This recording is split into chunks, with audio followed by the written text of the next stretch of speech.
ಪರಾತ್ಪರ ಗುಣವೈಭವದಲ್ಲಿ ಇವತ್ತು ದುರ್ಗಮ ಗುಣ ಹರಣ ಹೇಗಾಗುತ್ತೆ, ದುರ್ಗಮ ಗುಣಗಳನ್ನು ಹರಣ ಮಾಡೋದು ಹೇಗೆ, ಯಾವ ರೀತಿ ಈ ನಾಮ ಸಹಾಯ ಮಾಡುತ್ತೆ,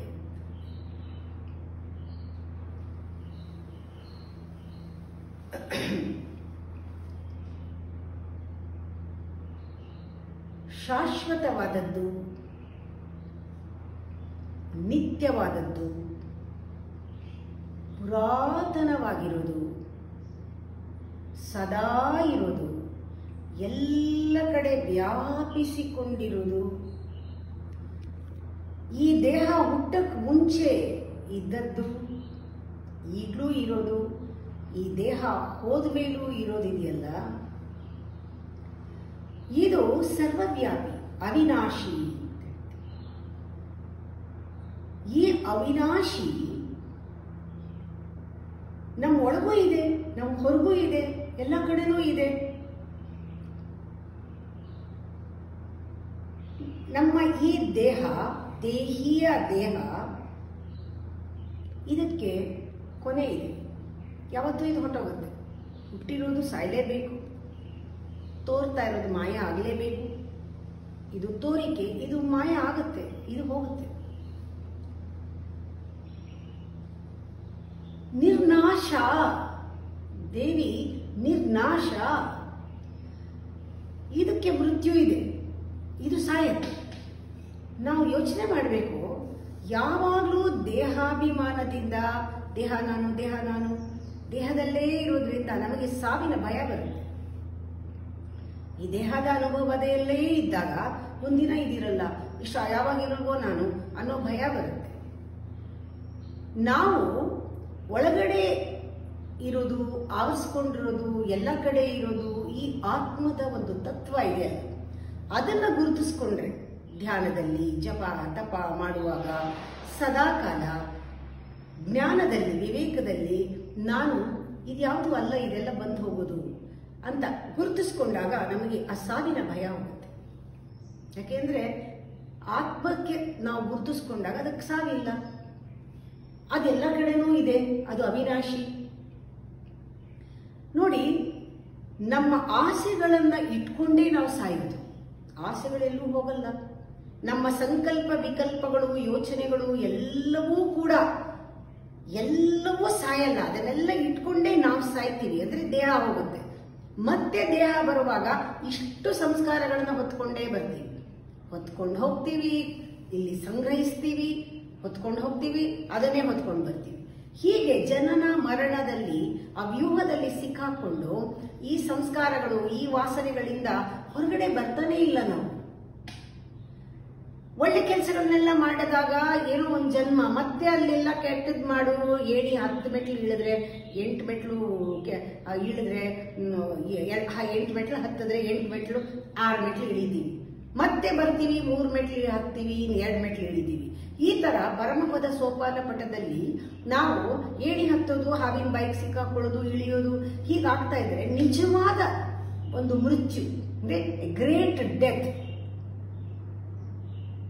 ಯಾವಾಗ ವಾಪಸ್ ಬರೋದೇ ಇಲ್ಲ ಅಂಥ ಮೃತ್ಯು, ಅಂಥ ಮುಕ್ತಿ, ಅಂಥ ಮೋಕ್ಷ. ಆ ಸಾವನ್ನ ಅನುಭವಿಸೋದು ಯಾವಾಗ? ಒಂದ್ಸತಿ ಸತ್ರ ಮತ್ತೆ ಬರಬಾರದು. ಆ ರೀತಿ ಸಾವು, ಆ ಗ್ರೇಟ್ ಡೆತ್ ಯಾವಾಗ ಸಿಗುತ್ತೆ ಅಂದಾಗ ನಾವು ಆತ್ಮಕ್ಕೆ ನಮ್ಮನ್ನ ಒಂದು ಗುರುತಿಸ್ಕೊಳ್ಳೋದ್ರ ಜೊತೆಯಲ್ಲಿ ಒಂದು ಜನ್ಮ ಪೂರ್ತಿ ಈ ಮಾಯೆಯ ಒಂದು ವಿಚಾರವನ್ನ, ಅಹಂಕಾರ ಮಾಯೆ, ಇದನ್ನ ನಾವು ತಿಳ್ಕೊಂಡು ವಿವೇಕದಲ್ಲಿ, ಜ್ಞಾನದಲ್ಲಿ ಪ್ರತಿ ಸತಿನೂ ಕೂಡ ನಮ್ಮ ಕೈಯಿಂದಾನೇ ಇದು ಸಾಧ್ಯ ಆಗತ್ತೆ. ಇನ್ಯಾರ ಕೈಯಿಂದನೂ ಸಾಧ್ಯ ಇಲ್ಲ. ನಮ್ಮ ಅಹಂಕಾರನ ನಾವೇ ಅದನ್ನ ಆರೋಪ ಮಾಡ್ಕೊಂಡಿರೋದು. ಅದನ್ನ ಸಾಯಿಸ್ತಾ ಬಂದ್ರೆ, ಒಂದೊಂದು ಸತಿನೂ ನಮ್ಮ ಅಹಂಕಾರನ ನಾವು ನಾಶಪಡಿಸ್ತಾ ಬಂದ್ರೆ, ಅಂದ್ರೆ ಅದರಿಂದ ಮುಕ್ತಿ ಹೊಂದ್ತಾ ಬಂದ್ರೆ, ಅದರಿಂದ ಬಿಡುಗಡೆ ಹೊಂದ್ತಾ ಬಂದ್ರೆ, ವಿವೇಕದಲ್ಲಿ, ಜ್ಞಾನದಲ್ಲಿ ಮಾಯೆಯನ್ನು, ಅಹಂಕಾರನ ಹೊಂದ್ತಾ ಬಂದ್ರೆ, ಇದಕ್ಕಿಂತ ಒಂದು ಜನ್ಮದಲ್ಲಿ 1000 ಜನ್ಮ ನಾವು ತಗೊಂಡ್ಬಿಡ್ಬೋದು. ಇದು death of your ego is the real death, not the death of your body. Deeper death than this body. Deeper death is the ego death. ಇದು ಅಜ್ಞಾನದ ನಾಶ, ಅವಿದ್ಯೆಯ ನಾಶ, ಮಾಯೆಯ ನಾಶ. ನಿರ್ನಾಶ ಮೃತ್ಯುಮಥನಿ. ಆ ಮೃತ್ಯುವನ್ನು ಸಾಯಿಸುವುದಿದೆಯಲ್ಲ, ಅದು ಅವಳ ಜೊತೆ ಗುರುತಿಸ್ಕೊಂಡಾಗ ಸಾಧ್ಯ ಆಗತ್ತೆ. ದೇಹಕ್ಕೆ ಗುರುತಿಸ್ಕೊಂಡ್ರೆ ಸಾಧ್ಯ ಆಗಲ್ಲ. ನಾವು ಸತ್ತಾಗಲೂ ಕೂಡ ಆಸೆಗಳನ್ನ ಹೊತ್ಕೊಂಡು ಮತ್ತೆ ಮತ್ತೆ ಬರ್ತೀವಿ. ಅವಳನ್ನ ನಾವು ಗುರುತಿಸ್ಕೋಬೇಕು. ನಿರ್ನಾಶ ಮೃತ್ಯುಮಥನಿ ನಿಷ್ಕ್ರಿಯ. ನಿಷ್ಕ್ರಿಯ ಅಂದಾಗ ನೋಡಿ, ಬೆಳಕಿಗೆ ಏನು ಅಂಟೋದಿಲ್ಲಲ್ಲ. ಬೆಳಕಿನಲ್ಲಿ ಸತ್ಸಂಗ ಮಾಡಿದ್ರು ಬೆಳಕು ಗಂಟಲ್ಲ, ಕಾರ್ಡ್ಸ್ ಆಡಿ ಇಸ್ಪೆಟ್ ಆಡಿದ್ರು ಬೆಳಕು ಗಂಟಲ್ಲ. ಏನು ಅದಕ್ಕೆ ತನಿ ನಿದ್ರಾವಸ್ಥೆ ಅಂತ ಹೇಳ್ತಾರೆ. ಎಚ್ಚರನೂ ಅಲ್ಲ, ಕನಸೂ ಅಲ್ಲ, ನಿದ್ರೆನೂ ಅಲ್ಲ. ಕನಸೂ ಹೌದು, ನಿದ್ರೆಯೂ ಹೌದು, ಎಚ್ಚರವೂ ಹೌದು. ಇದು ಮೂರು ಸೇರಿದ ಒಂದು ನಾಲ್ಕನೇ ಅವಸ್ಥೆ ಏನಿದೆ, ತನಿ ನಿದ್ರಾ ತುರಿಯ ಅಂತೀವಲ್ಲ, ಅದು ಅಲ್ಲಿ ನಿಷ್ಕ್ರಿಯ. ನಾವು ಬೆಳಕಿನ ತರ ನಿಷ್ಕ್ರಿಯರಾಗಿರ್ತೀವಿ. ಅದು ನಿಜವಾಗ್ಲೂ ಅವಳನ್ನ ನಾವು ಗುರುತಿಸ್ಕೊಳ್ತಾ ಇದ್ದೀವಿ. ನಿಷ್ಕ್ರಿಯಾಗಿ ನಿತ್ಯೆಯಾಗಿ ನಾವು ಸಾಕ್ಷಿಯಾಗಿದ್ದಾಗ ನಮಗೆ ದೇಹಭಾವ ಕಮ್ಮಿ ಆಗುತ್ತೆ. ನಮ್ಗೆ ಅಹಂಕಾರ ಏನು ಅಂತ ಗೊತ್ತಾಗುತ್ತೆ. ಆಗ ನನ್ನ ಅಹಂಕಾರನ, ಆ ರಾಕ್ಷಸನ್ನ ನಾವು ಕೊಲ್ಲಬಹುದು. ನಿಷ್ಕ್ರಿಯ ನಿರ್ಮಲ ಆಗ್ತೀವಿ. ಅದರಿಂದ ನಾವು ನೋಡ್ಬೇಕು, ಒಂದು ದೇವಿ ನಿರ್ನಾಶ ಮೃತ್ಯುಮಥನಿ ನಿಷ್ಕ್ರಿಯ ನಿಷ್ಪರಿಗ್ರಹ. ನಿಷ್ಪರಿಗ್ರಹ ಅನ್ನೋದು ಬಹಳ ಬಹಳ ಮುಖ್ಯ. ಯಾಕೆಂದ್ರೆ ಯೋಗ ಸೂತ್ರದಲ್ಲಿ, ಪತಂಜಲಿ ಯೋಗ ಸೂತ್ರದಲ್ಲಿ ಎರಡನೇದೇ ಅಪರಿಗ್ರಹ ಅನ್ನೋದು. ಇದರಲ್ಲಿ ಯಾವುದನ್ನು ಕೂಡ ಅವಳು ಎಕ್ಸ್ಪೆಕ್ಟ್ ಮಾಡೋದಿಲ್ಲ ಅಂತ. ಅಂದ್ರೆ ಯಾವುದನ್ನು ಕೂಡ ಅವಳು ತಗೊಳ್ಳಲ್ಲ. ಅಂದ್ರೆ ಯಾವುದಕ್ಕೂ ಯಾವ ಋಣವೂ ಇಲ್ಲ ಅವಳಿಗೆ, ಯಾವುದನ್ನೂ ತಗೊಳ್ಳಲ್ಲ ಅಂತ ಸ್ಥಿತಿ ಅಪರಿಗ್ರಹ ಸ್ಥಿತಿ. ಅದು ಯಾವುದು ಕೂಡ ಅಂಟ್ಕೊಳ್ಳಲ್ಲ, ಯಾವುದನ್ನು ನಾವು ಅಪೇಕ್ಷಿಸೋಲ್ಲ, ಯಾವುದನ್ನು ಪಡ್ಕೊಂಡು ನಾವು ಹಿಡ್ಕೊಳ್ಳಲ್ಲ. ಈ ಅಪರಿಗ್ರಹ ಸ್ಥಿತಿ ಅಂತ ಏನಿದೆ, ಅದು ಯೂಶಲಿ ನಮಗೆ ಗೊತ್ತಾಗಬೇಕು. ಅಹಂಕಾರದಲ್ಲೂ ಕೂಡ ನಾವು ಹೇಳ್ತೀವಿ ಒಂದೊಂದ್ಸತಿ, ಅದು ಸ್ವಾಭಿಮಾನ. ಅಹಂಕಾರದಲ್ಲಿ ನನಗೆ ಯಾರ ಗುಣನೂ ಬೇಡ, ನನಗೆ ಯಾರ ಹತ್ರನೂ ಏನೂ ಇಸ್ಕೊಳ್ಳಲ್ಲ, ನನಗೆ ಯಾರ ಇನ್ಫ್ಲೂಯೆನ್ಸು ಬೇಕಿಲ್ಲ, ಯಾರು ಪರಿಣಾಮ ಬೀರ್ಬೇಕಾಗಿಲ್ಲ ನನ್ನ, ನಾನು ಯಾರ ಗುಣದಲ್ಲೂ ಬೀಳಲ್ಲ, ಅಥವಾ ನಾ ಯಾರ ಹತ್ರನೂ ಮಾಡಿಸ್ಕೊಳ್ಳಲ್ಲ, ಇದು ನನ್ನ ಸ್ವಾಭಿಮಾನ ಅಂತ ಕೆಲವರು ಅದನ್ನು ಆದರ್ಶವಾಗಿ ಇಟ್ಕೊಳ್ತಾರೆ. ಇದು ಖಂಡಿತ ಸಾಧ್ಯ ಇಲ್ಲ ಆ ಥರ. ಆದರೆ ಇದು ಒಂದು ರೀತಿಯ ಗರ್ವ. ಇದು ಕೂಡ ಒಂದು ದುರ್ಗಮನ ಬುದ್ಧಿ, ಗರ್ವದ ಬುದ್ಧಿ. ಆದರೆ ನಮಗೆ ಗೊತ್ತಿರಬೇಕು, ಯಾವಾಗ ನಾವು ಹಾಗೆ ಹೇಳ್ತೀವೋ ಆಗ ಇಂಡೈರೆಕ್ಟ್ಲಿ, ಅಪರೋಕ್ಷವಾಗಿ, ಪ್ರತ್ಯಕ್ಷವಾಗಿ ಅಲ್ಲದೆ ಇದ್ರೂ ಕೂಡ ನಮಗೆ ಎಲ್ಲರೂ ನಮ್ಮ ಹಂಗಲ್ಲಿ ಇರಬೇಕು ಅನ್ನೋದು ಇಂದ ಅದು ಬಂದಿರುತ್ತೆ. ಎಲ್ಲರೂ ನಮ್ಮ ಋಣಕ್ಕೆ ಬಿದ್ದಿರಬೇಕು, ಎಲ್ಲರೂ ನಮ್ಮ ಮಾತು ಕೇಳಬೇಕು, ಅಥವಾ ನಾವು ಹೇಳಿ ನಮಗ್ ಬೇಕಾದನ್ನು ಅವ್ರು ತಿಳ್ಕೊಂಡು ಮಾಡಬೇಕು. ನಾವು ಕೇಳಲ್ಲ, ಅವ್ರು ತಿಳ್ಕೊಂಡು ಮಾಡಬೇಕು, ಅವ್ರಿಗೆ ಗೊತ್ತಾಗಬೇಕು ನಮ್ಗೇನ್ ಬೇಕು, ನಮ್ಗೇನ್ ಬೇಡ ಅಂತ ಅವ್ರಿಗೆ ಗೊತ್ತಾಗಬೇಕು. ಈ ರೀತಿ ವಿಪರೀತವಾದ ಎಕ್ಸ್ಪೆಕ್ಟೇಷನ್ ಇರುತ್ತೆ. ಆದರೆ ಅವ್ರು ಋಣಮುಕ್ತರಲ್ಲ ಅಂತ ಹೇಳ್ತಾರೆ. ಅವರೇ ಹೆಚ್ಚು ಋಣಕ್ಕೆ ಸಿಕ್ಕಾಕೊಂಡಿರೋದ್ರಿಂದ ಈ ವಿದ್ಯೆ, ಈ ದುರ್ಗಮವಾದ ಅಹಂಕಾರ ಕಾಣಿಸೋದಿಲ್ಲ. ಆ ರೀತಿ ಅಪರಿಗ್ರಹ ಅಂದಾಗ ಇಲ್ಲಿ ಕೊಟ್ಟು ತಗೊಳ್ಳೋದು ಏನೂ ಇಲ್ಲ. ಅವಳು ಎಕ್ಸ್ಪೆಕ್ಟ್ ಮಾಡೋದು ಏನ್, ನಮ್ಮನ್ನ ನಿನ್ನನ್ನೇ ಕೊಟ್ಟು ಬಿಡು ಅಂತ ಹೇಳ್ತಾಳೆ ಅಷ್ಟೇ. ನೀನೇ ಬೇಕು ನನಗೆ ಅಂತ ಹೇಳ್ತಾಳೆ. ಸಂಪೂರ್ಣ ಶರಣಾಗತಿ. ಅಮ್ಮ ನಾನು ನಿನ್ನವಳಮ್ಮ, ಪೂರ್ತಿ ಕೊಟ್ಬಿಡು ಅಂತ. ನಾವು ಅದೊಂದು ಬಿಟ್ಟು ಇನ್ನೆಲ್ಲ ಕೊಡ್ತೀವಿ. ಅವಳಿಗಿಷ್ಟ ಅಂತ ನೈವೇದ್ಯ ಮಾಡ್ತೀವಿ, ಅವಳಿಗಿಷ್ಟ ಆಗಿದ್ದು ಹೂ ಹಾಕ್ತೀವಿ, ಅವಳಿಗಿಷ್ಟ ಆಗಿದ್ದು ಅಲಂಕಾರ ಮಾಡ್ತೀವಿ. ಆದರೆ ಎಲ್ಲ ಮಾಡಿಬಿಟ್ಟು ಆ ಟೈಮಲ್ಲಿ ನಾವೇ ಅಲ್ಲಿರಲ್ಲ, ನಮ್ಮ ಮೈಂಡ್ ಎಲ್ಲೋ ಇರುತ್ತೆ ಪೂಜೆ ಮಾಡುವಾಗ. ಅದೇ ಬೇಕು, ಯಾವುದು ಬೇಕೋ ಅದೇ ಇರಲ್ಲ ಸಮರ್ಪಣೆ ಮಾಡ್ಕೊಳಕ್ಕೆ. ಇನ್ನೆಲ್ಲನೂ ನೈವೇದ್ಯ ಮಾಡಿರ್ತೀವಿ, ಆದರೆ ಆತ್ಮನಿವೇದನೆನೇ ಇರಲ್ಲ. ಅದು ಅಪರಿಗ್ರಹ. ಇಲ್ಲಿ ಕೊಟ್ಟು ತಗೊಳ್ಳೋ ಲೆಕ್ಕಾಚಾರ ಇಲ್ಲ. ಅದು ಕೊಡೋದು ಅಂತಲೂ ಇಲ್ಲ, ಇಸ್ಕೊಳ್ಳೋದು ಅಂತಲೂ ಇಲ್ಲ. ಆ ಸ್ಥಿತಿ ಬಹಳ ಬ್ಯೂಟಿಫುಲ್ ಆಗಿರುತ್ತೆ. ಅದು ಯಾವುದೋ ಕರ್ಮ ನಮ್ಗೆ ಅಂಟೋದಿಲ್ಲ. ಅಪರಿಗ್ರಹ. ನಿಸ್ತೂಲ ಅಂದ್ರೆ ನಾವು ಅವಳನ್ನ ನಿಸ್ತೂಲ, ಅವಳನ್ನ ಯಾವುದಕ್ಕೂ ನಾವು ಕಂಪೇರ್ ಮಾಡೋಕ್ಕಾಗಲ್ಲ. ಯಾಕೆಂದ್ರೆ ನಮ್ಮ ಮನಸ್ಸಿಗೆ ಒಂದು ಆಕಾರ ಇದ್ರೆ ಮಾತ್ರ ಅರ್ಥ ಮಾಡ್ಕೊಳ್ಳೋದು. ನಮ್ಮ ಮನಸ್ಸಿಗೆ ಅರ್ಥ ಮಾಡ್ಕೊಳ್ಳೋಕೆ ಸಾಧ್ಯ ಇಲ್ಲ. ಅವಳನ್ನ ಕಂಪೇರ್ ಮಾಡೋಕ್ಕೂ ಆಗಲ್ಲ. ಅವಳಕ್ಕಿಂತ ಅಧಿಕವಾಗಿರೋರು ಯಾರೂ ಇಲ್ಲ. ನಿಸ್ತೂಲ ಅಂದ್ರೆ ಅವಳ ಸಮಾನವೂ ಇಲ್ಲ, ಅವಳಕ್ಕಿಂತ ಹೆಚ್ಚಾಗಿರೋರು ಎಲ್ಲೂ ಇಲ್ಲ. ನಮಗೆ ತುಂಬಾ ಕಷ್ಟ ಅವಳನ್ನ ಕಲ್ಪಿಸ್ಕೊಳ್ಳೋದು. ನೋಡಿ, ಲಲಿತಾ ಸಹಸ್ರನಾಮದಲ್ಲಿ ಒಂದು ರಹಸ್ಯ ಇದೆ. ಅದು ಆವಾಗ ಗೊತ್ತಾಗತ್ತೆ. ಇಷ್ಟು ಸೀರಿಯಸ್ ಆಗಿ ಪರಾತ್ಪರ ಗುಣಗಳನ್ನ ಹೇಳುವಾಗ ಮಧ್ಯದಲ್ಲಿ ಒಂದೊಂದು ಅವಳ ರೂಪವನ್ನ, ಸ್ಥೂಲ ರೂಪದ ಒಂದು ಪರಿಚಯ ಮಾಡ್ತಾರೆ. ನಿಸ್ತೂಲ, ನೀಲ ಚುಕುರ ಯಾಕೆ ಬೇಕಿತ್ತು ಇಲ್ಲಿ? ಅವಳು ಗುಂಗುರು ಕೂದಲಿನವಳು, ಯಾಕದು ಬೇಕಿತ್ತು? ಇದು ರಹಸ್ಯ. ನಮಗೆ ಯಾವಾಗ ಎಲ್ಲವೂ ಕೂಡ ಸ್ವರ್ಗ ಇನ್ನೇನ್ ಮೇಲೆ ಇಲ್ಲ, ಯಾರು ಪುಣ್ಯ ಮಾಡಿದಾರೋ ಅವ್ರಿಗೆಲ್ಲ ಸಿಕ್ಕಿರತ್ತೆ. ಎಲ್ಲ ಸಿಕ್ಕಿದಾಗ ಅವನು ಮೈ ಮರೆಯೋಕ್ ಸಾಧ್ಯ. ಇದು ಮಾಯೆನಲ್ಲಿ ಎಲ್ಲ ಸ್ವರ್ಗ ಸುಖ ಇದೆ. ನಾವು ಮೈ ಮರೆತಾಗ ನಾವು ಮಾಡಿದ ಪುಣ್ಯಗಳೆಲ್ಲಾನು ಖಾಲಿ ಆಗೋಗುತ್ತೆ. ಪುನಃ ಇನ್ನೊಂದು ಜನ್ಮ ಕೆಳಗಡೆ ಇಳಿದು ಬಿಡ್ತೀವಿ, ಅದು ಗೊತ್ತಾಗಲ್ಲ. ಆವಾಗ ಅದು ಅದೊಂಥರ ಮದ ಇರುತ್ತೆ. ಇದೇನೆ ಆ ಒಂದು ದುರ್ಗುಣ, ಅದು ದುರ್ಮದ. ಇದರಿಂದ ನಮಗೆ ಆವಾಗ ಎಚ್ಚರಿಕೆ ಕೊಡೋ ಹಾಗೆ ಒಂದು ಕ್ಲೂ ಸಿಗುತ್ತೆ ಲೈಫ್ನಲ್ಲಿ. ಇದ್ದಕ್ಕಿದ್ದಂಗೆ ಕರಿ ಕೂದಲು, ಆ ಶಿವ ಕೊಟ್ಟಂತಹ ಕೂದಲು ಅವಳಿಗೆ ಶಿವನ ಸ್ವರೂಪ. ಅದು ಜಟೆ ಬಿಟ್ರೆ ಹೇಗಿರುತ್ತೆ ಹಾಗೆ ಆ ಸ್ವತಂತ್ರವಾದಂತಹ ಹರಡ್ಕೊಂಡಿರೋ ಕೂದಲು ಗುಂಗುರಾಗಿ ಕಾಣಿಸತ್ತೆ. ಅಂದ್ರೆ ಇದು ಒಂದು ಸೂಚನೆ. ನಿಸ್ತೂಲ ನೀಲ ಚಿಗುರ ಅಂದ್ರೆ ಅವಳನ್ನ ಮನಸ್ಸಿನಿಂದ ಅವಳನ್ನ ನಾವು ಕಲ್ಪಿಸ್ಕೊಳಕ್ ಸಾಧ್ಯ ಇಲ್ಲ, ಗ್ರಹಿಸಕ್ ಸಾಧ್ಯ ಇಲ್ಲ, ಗ್ರಾಸ್ಪ್ ಮಾಡಕ್ ಸಾಧ್ಯ ಇಲ್ಲ. ಆ ತರ ಇರೋಳನ್ನ ಅವಳನ್ನ ಗುರುತಿಸಕ್ಕೆ ಒಂದು ಕ್ಲೂ ಸಿಗತ್ತೆ. ಓಹೋ, ಇದೇನ್ ಅರ್ಥ ಕೊಡತ್ತೆ? ನಿಸ್ತೂಲ ನೀಲ ಚಿಗುರ, ನಿರಪಾಯ ನಿರತ್ಯಯ. ಅವಳು ನೋಡಿದ್ರೆ ನಿರಪಾಯ ಅಂದ್ರೆ ಅವಿನಾಶಿ. ನಿರತ್ಯಯ ಅಂತ ಹೇಳಿದ್ರೆ ಅವಳಿಗೆ ವಿಕಾರಗಳೇ ಇಲ್ಲ. ಅಂದ್ರೆ ಯೌವನ ಇಲ್ಲ ಗುರ್ಸಣ ಅಂದ್ರೆ, ಮುಪ್ಪಿಲ್ಲ ಗುರ್ಸಣ ಅಂದ್ರೆ, ಕೌಮಾರ್ಯ ಇಲ್ಲ ಗುರ್ಸಣ ಅಂದ್ರೆ, ಬಾಲ್ಯ ಇಲ್ಲ ಗುರ್ಸಣ ಅಂದ್ರೆ, ಇವೆಲ್ಲ ಯಾವ ವಿಕಾರಗಳೂ ಇಲ್ಲ. ನಿರಪಾಯ ನಿರತ್ಯಯ. ಹೇಗೆ ಅವಳನ್ನ ಗುರ್ಸೋದು? ದುರ್ಲಭ. ಅವಳನ್ನ ಬಹಳ ಗುರ್ತಿಸೋದು ಮನಸ್ಸಿಗೆ ಕಷ್ಟ. ಮನಸ್ಸು ಚಿಕ್ಕದು. ದುರ್ಗಮ ಅಂದ್ರೆ ಅದು ಕಷ್ಟ ಸಾಧ್ಯ. ದುರ್ಗಮ. ಅವಳು ದುರ್ಗಾ ಅನ್ನೋ ದುರ್ಗಮ ಅನ್ನೋ ರಾಕ್ಷಸನನ್ನ ಹರಣ ಮಾಡಿದವಳು. ಆ ದುರ್ಗಮ ರಾಕ್ಷಸನಿಗೆ ಏನೇನು ಗುಣಗಳಿತ್ತೋ ಅವೆಲ್ಲವೂ ನಮ್ಮಲ್ಲಿ ಕಾಣಿಸ್ಕೊಂಡಾಗ ದುರ್ಗಮ ಅವನು ಅವನಿಗೆ ಒಂದು ಸ್ವರ್ಗದ ಒಂದು ಖುಷಿ ಭೋಗ ಇತ್ತು. ಅದನ್ನ ಅವನು ಮಿಸ್ಯೂಸ್ ಮಾಡ್ಕೊಂಡ.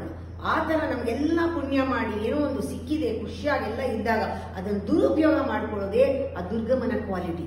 ದುರ್ಗ ಅಂತವರಿಗೆ ಅವಾಗ ಏನ್ ಹೇಳ್ಬೇಕು? ಆ ಕರಿ ಕೂದಲು ಕಾಣಿಸ್ದಾಗ ದುರ್ಗಾ ಜಪ ಮಾಡಿದ್ರೆ ವಾಸಿ. ಅದ್ ನಮ್ಗೆ ಗೊತ್ತಾಗತ್ತೆ. ನಮ್ಮ ಮನಸ್ಸಿಗೆ ಯಾವತ್ತೂ ಅವಳನ್ನ ಗ್ರಹಿಸಕ್ಕಾಗಲ್ಲ.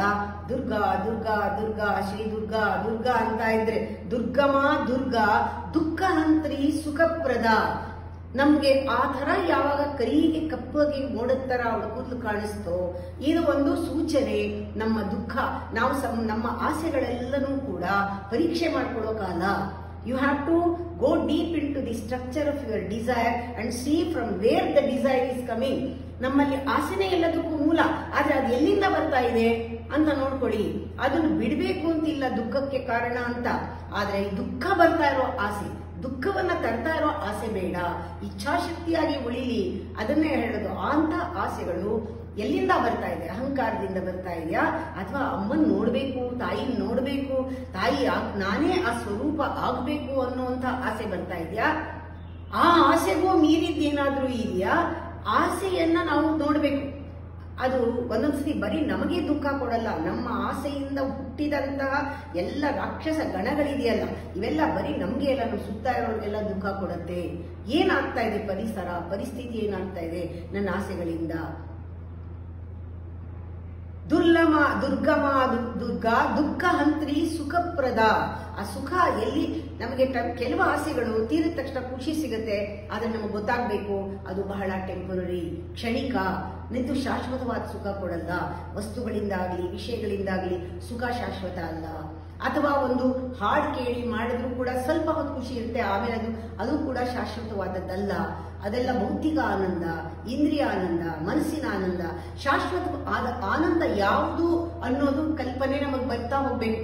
ನಮ್ಮ ಆಸೆಗಳನ್ನ ಪರೀಕ್ಷಿಸಿದ್ರೆ ನಮಗೆ ಬರುವಂತಹ ದುಃಖ ಯಾವ ತರ ದುಃಖ ಬರ್ತಾ ಇದೆ?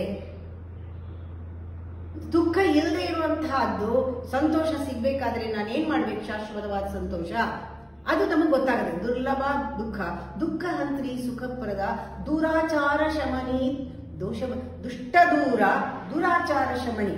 ದುಷ್ಟ ದೂರ ಅನ್ನೋದು ಬಹಳ ಮುಖ್ಯವಾದ ಅರ್ಥ ಇಲ್ಲಿ. ದುಷ್ಟರನ್ನು ದೂರ ಇಡ್ತಾಳೆ ಅಂತಂದ್ರೆ ನಾವು ಅವಳಿಗೆ ಎಷ್ಟು ದೂರ ಇದೀವಿ ನಮ್ಮ ಗುಣದಿಂದಲೇ. ನಮ್ಮ ಗುಣದಲ್ಲಿ ಏನಾದ್ರೂ ನಾಲ್ಗೆನಲ್ಲಿ ಅನಾಚಾರ, ಕೆಟ್ಟ ಮಾತಾಡೋದು, ಬೇರೆಯವ್ರನ್ನ ನೋಯಿಸೋದು, ಇದೆಲ್ಲ ಮಾಡಿದಾಗ ಅವಳು ನಮ್ಮಿಂದ ದೂರ ಇರ್ತಾಳೆ. ನಾಲ್ಗೆನಲ್ಲಿ ಅನಾಚಾರ, ಮನಸ್ಸು ಅಶುದ್ಧವಾಗಿರೋ ಮನಸ್ಸು, ಯಾವಾಗಲೂ ಕೂಡ ಬೇರೆಯವರ ಬಗ್ಗೆ ಕೆಟ್ಟ ಆಲೋಚನೆಗಳು, ಅಶುದ್ಧ ಮನಸ್ಸು ನಿಮ್ಗೆ ಅರ್ಥ ಆಗತ್ತೆ, ನಿಮಗೆ ಕಸಿವಿಸಿ ಕೊಡುತ್ತದೆ, ಬೇರೆಯವರು ಕೊಡೋಕ್ ಮುಂಚೆ ನಿಮ್ಮಲ್ಲಿ ವಿಷ ಹಾಕುತ್ತೆ, ಆ ಥರ ಮನಸ್ಸು. ಆಮೇಲೆ ಬುದ್ಧಿನಲ್ಲಿ ವಿವೇಚನೆ ಇಲ್ಲ, ಬುದ್ಧಿನಲ್ಲಿ ವಿವೇಚನೆ ವಿವೇಕ ಏನೂ ಇಲ್ಲ, ವಿಸ್ಡಮ್ ಇಲ್ಲ, ನಮ್ಮ ಯೋಚನೆಗಳು ಸತ್ಯವಾಗಿರೋದಿಲ್ಲ, ಮಾಯಾಲೋಕ ಏನೋ ಎಕ್ಸ್ಪೆಕ್ಟೇಷನ್ನು ಅದಿರುತ್ತೆ, ಅಲ್ಪ ಬುದ್ಧಿ ಇರುತ್ತೆ. ಇವೆಲ್ಲವೂ ಕೂಡ ದುಷ್ಟರ ಒಂದು ಗುಣ. ದುಷ್ಟ ದೂರ, ಅವನ್ನ ದೂರ ಇಡ್ತಾಳೆ. ದುರಾಚಾರ ಶಮನಿ. ಈ ದುರಾಚಾರ ಇದ್ರೂ ಕೂಡ ದುರ್ಗಾ ದುರ್ಗಾ ದುರ್ಗಾ ಅಂತ ಜಪ ಮಾಡಿದ್ರೆ ಆ ದುರ್ಗೆಯ ಒಂದು ಭಾವಚಿತ್ರವನ್ನ ಕಲ್ಪಿಸ್ಕೊಂಡ್ರೆ ಸಾಕು. ಮನಸ್ಸಿಗೆ ಕಲ್ಪನೆ ಸಾಧ್ಯ, ಅವಳನ್ನ ಅರ್ಥ ಮಾಡ್ಕೊಳಕ್ ಆಗದೆ ಇದ್ರೂ ಕೂಡ ಆ ಕಲ್ಪಿಸ್ಕೊಂಡ್ರೆ ಸಾಕು. ಅವಳ ದುಷ್ಟದ್ನ ಎಂಥ ಪಾಪಿಗಳಿಗೂ ಪಾಪಿ ಇದ್ರೂ ಕೂಡ ಆ ದುರ್ಗಾ ಅಮ್ಮ ದುರ್ಗಮ್ಮ ಅಂತ ಕರೆದ ತಕ್ಷಣ ಅವಳು ದುರಾಚಾರ ಶಮನಿ, ಆ ದುರಾಚಾರವನ್ನು ಶಮನ ಮಾಡಿ, ದುರಾಚಾರ ಶಮನಿ ದೋಷವರ್ಜಿತ, ಆ ದೋಷದಿಂದ ತಾನು ಅವನ್ನ ಸಾಧುವನ್ನಾಗಿ ಮಾಡ್ತಾಳೆ. ಎಂಥ ದುಷ್ಟರು ಕೂಡ, ಎಂಥ ದುರ್ಗಮರೂ ಕೂಡ ದುರ್ಗಾ ಜಪ ಮಾಡಿದ ತಕ್ಷಣ ಅವರಿಗೆ ಅದರಿಂದ ಮುಕ್ತಿ ಆಗತ್ತೆ. ದುಷ್ಟ ದೂರ, ದುರಾಚಾರ ಶಮನಿ ದೋಷವರ್ಜಿತ. ಸಾಂದ್ರ ಕರುಣ, ನಿಮ್ಮಲ್ಲೇನೆ ಒಂದು ಕರುಣೆ, ಕಂಪ್ಯಾಷನ್ ಅನ್ನೋದಿದೆಯಲ್ಲ, ಅದು ತಾಯಿಯ ಒಂದು ಸ್ವರೂಪ ಮೊದಲು ಮನುಷ್ಯನಲ್ಲಿ ಕಂಡುಕೊಳ್ಳೋದು. ಆಸೆ ಹೋಗಿ ಆ ಪ್ಯಾಷನ್ ಅನ್ನೋದು ಹೋಗಿ ಕಂಪ್ಯಾಷನ್ ಆಗತ್ತೆ. ನಮ್ಮಲ್ಲಿ ಆ ನಿಜವಾದ ಸಹಾನುಭೂತಿ ಬರುತ್ತೆ. ಯಾರನ್ನೋ ಅಯ್ಯೋ ಪಾಪ ಅನ್ನೋದಲ್ಲ. ಅಯ್ಯೋ ಪಾಪ ಯಾರಿಗೂ ಬೇಕಿಲ್ಲ. ಅಯ್ಯೋ ಪಾಪ ಅನ್ನೋದು ಅಹಂಕಾರದಿಂದ, ಅವ್ರನ್ನ ಅನುಕಂಪದಲ್ಲಿ ನೋಡೋದು ಅಹಂಕಾರದಿಂದ. ಅಯ್ಯೋ ನಾನೇನಾದ್ರು ನನಗೆ ಸಹಾಯ ಮಾಡೋಣ ಅಂತ, ಆ ಥರ ಅಲ್ಲ. ಅದು ಬಹಳ ದೊಡ್ಡ ವಿದ್ಯೆ, ಅದರಲ್ಲಿ ಬಹಳ ಜ್ಞಾನ ಇರಬೇಕು. ಆವಾಗ ಹೃದಯ ಅದು ತುಂಬಿ ಬರುತ್ತೆ. ಅದು ಬುದ್ಧನಿಗೆ ಬಂದ ಸ್ಥಿತಿ, ಪರಮಹಂಸರಿಗೆ ಬಂದ ಸ್ಥಿತಿ, ಪರಮಹಂಸ ಸ್ಥಿತಿ ಅದು. ಅದರಿಂದ ಆ ಕಂಪ್ಯಾಷನ್ ಅದು ಸಾಂದ್ರ ಕರುಣ ಅಂತ. ಇದು ಘನ ರೂಪದಲ್ಲಿ ಬರುತ್ತೆ. ವಿಜ್ಞಾನ ಘನ ಅನ್ನಲ್ವಾ, ಆ ರೀತಿ ಸಾಂದ್ರ ಕರುಣ, concentrated compassion, that is love concentrated. It is totally giving. ನಿನ್ನಲ್ಲಿ ಎಲ್ಲ 6 ಗುಣ ಇರೋದೇ ಇಲ್ಲ, ಕಾಮಕ್ರೋಧಾದಿಗಳು ಯಾವುದೂ ಇರಲ್ಲ. ಆ ಕಂಪ್ಯಾಷನ್, ಸರ್ವಜ್ಞ, ಎಲ್ಲ ಗೊತ್ತಿದೆ, ಎಲ್ಲ ಗೊತ್ತಿರೋ ಸ್ಥಿತಿ, ಸರ್ವಜ್ಞ, ಸಾಂದ್ರ ಕರುಣ, ಸಮಾನಾಧಿಕ ವರ್ಜಿತ. ಅವಳ ಸಮಾನವೂ ಇಲ್ಲ, ಅಧಿಕವೂ ಇಲ್ಲ, ಎಲ್ಲಕ್ಕೂ ಮೀರಿದವಳು ಅರ್ಥ ಆಗ್ತಾಳೆ ನಮಗೆ. ಅವಳ ಜ್ಞಾನ, ಅವಳಿಗೆಲ್ಲ ಗೊತ್ತಿದೆ. ಆ ಎಲ್ಲ ಗೊತ್ತಿದೆ ಅನ್ನುವ ಒಳಗಡೆ ಇದೆಯಲ್ಲ, ಆ ಸರ್ವಾಂತರ್ಯಾಮಿನಿಗೆ ಗೊತ್ತಿದೆ, ಎಲ್ಲವೂ ಕೂಡ ಗೊತ್ತಾಗತ್ತೆ. ಸರ್ವಜ್ಞ, ಸಾಂದ್ರ ಕರುಣ, ಸಮಾನಾಧಿಕ ವರ್ಜಿತ, ದುಷ್ಟ ದೂರ, ದುರಾಚಾರ ಶಮನಿ, ದೋಷವರ್ಜಿತ. ಇದು ದುರ್ಗಾ ನಾಮದಲ್ಲಿ ಬರಬೇಕು. ದೋಷವರ್ಜಿ, ಸಾಂದ್ರ ಕರುಣ, ಸಮಾನಾಧಿಕ ವರ್ಜಿತ, ಸರ್ವಶಕ್ತಿಮಯಿ. ಯಾತಕ್ಕೆ ದುರ್ಗಾನ ಕೂದಲು ಅಂತ ಫಸ್ಟ್ ನಮಗೆ ಒಂದು ಸ್ವಲ್ಪ ಕಾಣಿಸ್ತು. ಇವಾಗ ಒಂದು ವೆಹಿಕಲ್ ದೂರದಿಂದ ಬರ್ತಾ ಇದ್ರೆ ಮೊದಲು ಮೇಲ್ ಟಾಪ್ ಕಾಣುತ್ತೆ, ಆಮೇಲೆ ಬರ್ತಾ ಬರ್ತಾ ಬರ್ತಾ ಪೂರ್ತಿ ಕಾಣುತ್ತೆ. ಅದೇ ತರನೇ ಸೂರ್ಯ ಉದಯವಾಗಲೂ ಮೊದಲು ಅವನ ರಥ ಕಾಣಿಸುತ್ತೆ, ಅರುಣ ಬಣ್ಣ, ಆಮೇಲೆ ಪೂರ್ತಿ ಸೂರ್ಯ ಬರೋದು. ಹಾಗೆಯೇ ಆ ಕರಿ ಕೂದಲು ಕಾಣಿಸಿದ ತಕ್ಷಣ ದುರ್ಗಮರಿಗೆ ಕಾಣುತ್ತದೆ, ಎಲ್ಲರಿಗೂ ಕಾಣಲ್ಲ. ಅಂದ್ರೆ ಅವರಿಗೆ ಪುಣ್ಯದಿಂದ ಸ್ವರ್ಗ ಸಿಕ್ಕಿದೆ, ಪುಣ್ಯದಿಂದ ಎಲ್ಲ ಸಿಕ್ಕಿದೆ, ಅದನ್ನ ಅವರು ದುರುಪಯೋಗ ಪಡ್ಕೊಳ್ತಾ ಇದ್ದಾರೆ. ಅವರಲ್ಲಿ ವಿದ್ಯೆ ಇದೆ, ರೂಪ ಇದೆ, ಯೌವನ ಇದೆ, ಅವರಲ್ಲಿ ಅಧಿಕಾರ ಇದೆ, ಪರಿವಾರ ಇದೆ, ಎಲ್ಲ ಇದೆ, ಎಲ್ಲ ಸಂಪಾದಿಸ್ಕೊಂಡಿದ್ದಾರೆ. ಆದ್ರೆ ಅವ್ರದ್ದು ಪುಣ್ಯದ್ದು ತುಂಬಿದೆ ಕೊಡ, ಇನ್ನಾಗೋಯ್ತು. ಇನ್ನು ಅವರು ಅದನ್ನು ಉಳಿಸ್ಕೋಬೇಕು, ಆದ್ರೆ ಉಳಿಸ್ಕೊಳ್ತಾ ಇಲ್ಲ, ಎಲ್ಲ ಪಾಪಗಳನ್ನ ಮಾಡ್ತಿದ್ದಾರೆ ಅದರಿಂದ ಆ ದುರ್ಗಮರು. ಅದರಿಂದ ಎಲ್ಲಾನು ನಾಶ ಆಗ್ತಾ ಇದೆ, ಕೆಳಗಿಳಿತಾ ಇದ್ದಾರೆ, ಅವ್ರಿಗೆ ಗೊತ್ತಾಗ್ತಾ ಇಲ್ಲ. ಆ ತರ ಟೈಮ್ನಲ್ಲಿ ದೇವಿಯ ಮುಂಗುರುಳು ಕಾಣಿಸುತ್ತೆ. ಅದು ಶಿವ ಏನಾಯ್ತು, ದುರ್ಗಮ ಇದರಲ್ಲಿ ಬೆಸ್ಟ್. ಅವನ ಹೆಡ್ ಯಾರು, ಮಹಿಷಾಸುರ. ಆ ಮಹಿಷಾಸುರನ ಬುದ್ಧಿ, ದುರ್ಗಮ ಬುದ್ಧಿ. ಅವನು ಅದರಲ್ಲಿ ಅಲ್ಟಿಮೇಟ್ ಅಂದ್ರೆ ಮಹಿಷಾಸುರ. ಇವನೇನ್ ಮಾಡದ, ಸ್ವರ್ಗದಲ್ಲಿದ್ದ ಮಹಿಷಾಸುರ ನೋಡಿ, ಅದಕ್ಕೆ ಇದನ್ನ ದುರ್ಗಮ ಬುದ್ಧಿ ಅನ್ನೋದು. ಮಹಿಷಾಸುರ ಸ್ವರ್ಗದಲ್ಲಿದ್ದ, 3 ಲೋಕಗಳನ್ನ ಅವನು ಆಳ್ತಾ ಇದ್ದ, ಒಳಗಡೆ ಸೇರ್ಕೊಂಡ್ಬಿಟ್ಟಿದ್ದಾನೆ, ತ್ರಿಮೂರ್ತಿಗಳನ್ನು ಸೋಲಿಸಿದ್ದಾನೆ ಯುದ್ಧದಲ್ಲಿ, ಮತ್ತೆ ಎಲ್ಲಾ ದೇವತೆಗಳ ಶಕ್ತಿಗಳನ್ನ ಅವನು ಅಪಹರಿಸ್ತಾ ಇದ್ದಾನೆ, ತುಂಬಾ ಕಾಟ ಕೊಡ್ತಾ ಇದ್ದಾನೆ ಮಹಿಷಾಸುರ. ಅವನು ಭೋಗದಲ್ಲಿದ್ದಾನೆ, ಅವನು ಮೈ ಮರೆತಿದೆ ಮಹಿಷಾಸುರನಿಗೆ, ತ್ರಿಮೂರ್ತಿಗಳಿಗೆ ಅವರಿಗೆ ಸೃಷ್ಟಿ ಸ್ಥಿತಿಲಯ ಕಾರ್ಯ ಮಾಡೋದಕ್ಕೆ ಆಗ್ತಾ ಇಲ್ಲ. ಆ ತರ ಬಂದಾಗ ಅವರು ಮಹಾವಿಷ್ಣುವಿನ ಹತ್ರ ಬರ್ತಾರೆ, ಮತ್ತೆ ಮಹೇಶ್ವರನ ಹತ್ರ ಬಂದು ಈ ರೀತಿ ಆಗ್ತಾ ಇದೆ ಅಂತ ಹೇಳಿದಾಗ ಈಶ್ವರನ ಕಣ್ಣಿಂದ ಒಂದು ಜ್ವಾಲೆ, ಕೋಪದ ಜ್ವಾಲೆ ಬರುತ್ತೆ, ವಿಷ್ಣುವಿನ ಕಣ್ಣಿಂದ ಜ್ವಾಲೆ ಬರುತ್ತೆ. ತಪಸ್ಸು ಮಾಡ್ತಾ ಎಲ್ಲರೂ ಮೊರೆ ಹೋಗ್ತಾ ಇರೋ, ಪರಮಾತ್ಮನಿಗೆ ಮೊರೆ ಹೋಗ್ತಾ ಇರೋ ಎಲ್ಲ ದೇವತೆಗಳು, ಋಷಿಗಳು, ಮುನಿಗಳು ಎಲ್ಲರ ಕಣ್ಣಿನಿಂದ ಒಂದು ಜ್ವಾಲೆ ಬರುತ್ತೆ. ಆ ಕೋಪದ ಜ್ವಾಲೆ ಇವನನ್ನು ಏನ್ ಮಾಡೋದು ಅನ್ನೋದು ಅಂತ ಪ್ರಶ್ನೆ ಬಂದಾಗ ನಮ್ಮಲ್ಲೂ ಕೂಡ ಎಲ್ಲ ಸಿಕ್ಕಿದೆ, ಇನ್ನೇನು ಆ ಪರಮ ಪದಕ್ಕೆ ಹೋಗ್ಬೇಕು, ಲಾಸ್ಟ್ ಗರ ಹಾಕ್ಬೇಕು ಅನ್ನೋವಾಗ ನಾವು ಎಲ್ಲ ಮತ್ತೆ ದೊಡ್ಡ ಏಣಿನ ಹತ್ತಿರ್ತೀವಿ, ಆದ್ರೆ ಮತ್ತೆ ಹಾವಿನ ಬಾಯಿ ಹಾಕಿದ್ರೆ ಆಚೆ ಬಂದ್ಬಿಡ್ತೀವಿ ಅಂತ ಸ್ಥಿತಿನಲ್ಲಿದ್ದಾಗ ಯಾವ ಗರ ನಮಗೆ ಮುಖ್ಯನೋ ಆ ರೀತಿ ಆಗೋಗಿರುತ್ತೆ. ಆ ಟೈಮ್ನಲ್ಲಿ ಅವರೆಲ್ಲ ಹೋಗಿ ಕೇಳಿದಾಗ ಎಲ್ಲರ ಕಣ್ಣಿಂದ ಒಂದೊಂದು ಜ್ವಾಲೆ ಬರುತ್ತೆ. ಜ್ವಾಲೆ ಬಂದ್ಬಿಟ್ಟು ಒಂದು ಸ್ತ್ರೀ ರೂಪ ತಗೊಳುತ್ತೆ. ಆ ಸ್ತ್ರೀ ರೂಪ ತಗೊಂಡಾಗ ಶಿವನ ಒಂದು ಜ್ವಾಲೆಯಿಂದ, ಕಣ್ಣಿನ ಜ್ವಾಲೆಯಿಂದ, ಅವನ ಒಂದು ತೇಜಸ್ಸಿನಿಂದ ಅವಳ ಕೂದಲು ಬಂತು. ಅವನೇ ಫಸ್ಟ್ ನೋಡೋದು, ಅವನ ಕಣ್ಣು, 3ನೇ ಕಣ್ಣು, ಆ ತೇಜಸ್ಸಿನಿಂದ ಒಂದು ಕೂದಲು ಬಂತು.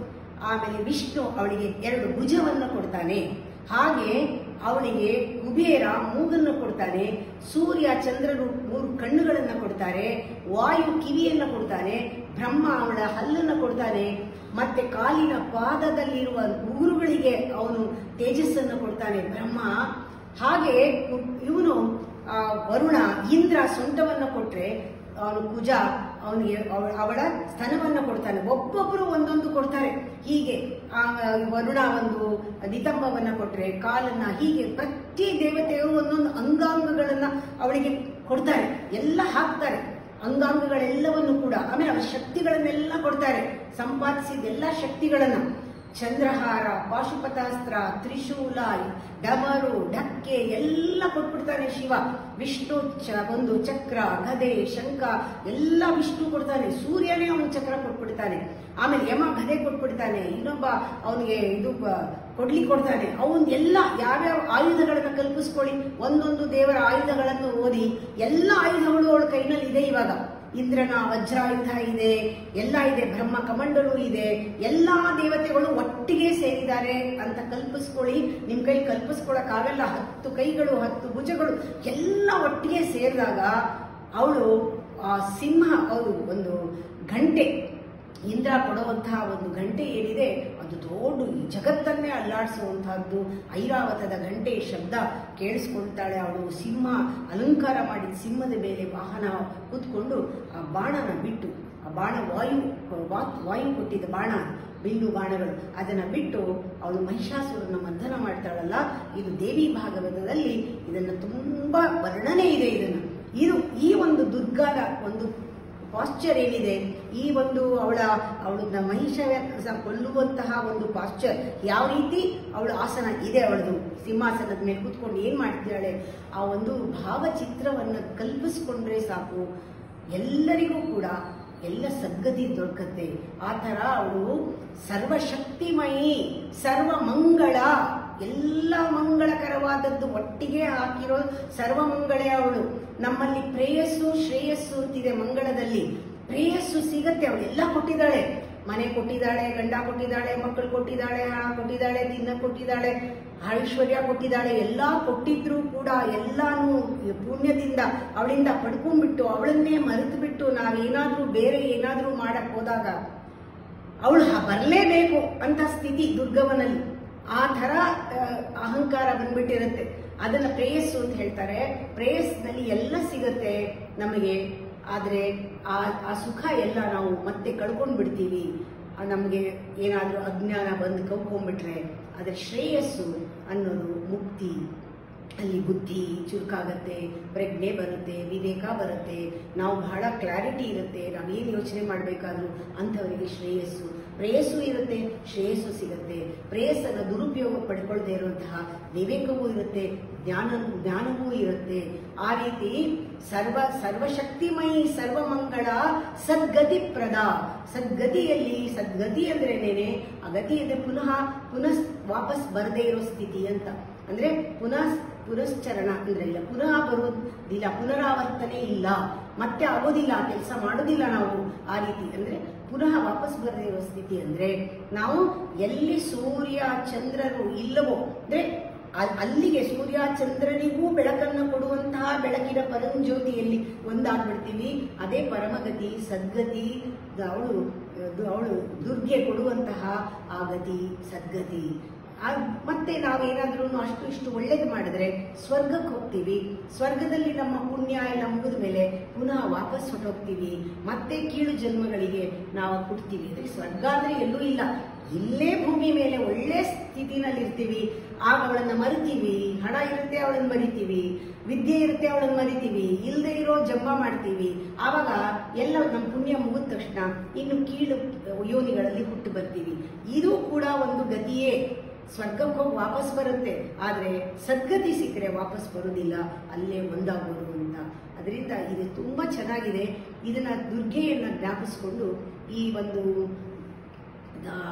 ಈ ನಮ್ಮಲ್ಲಿರುವಂತಹ ಎಲ್ಲ ಸಿಕ್ಕಿದ್ರೂ ಯಾವ ರೀತಿ ನಾವು ತಪ್ಪಿಸ್ಕೊಳ್ತೀವಿ ಅನ್ನೋದನ್ನ ಒಂದು ಸ್ವಲ್ಪ ಗಮನಿಸ್ಕೊಂಡ್ರೆ ಅದರಿಂದ ಬಿಡುಗಡೆ ಆಗಬಹುದು. ನಾಳೆ ಮುಂದುವರಿಸ್ತೀವಿ.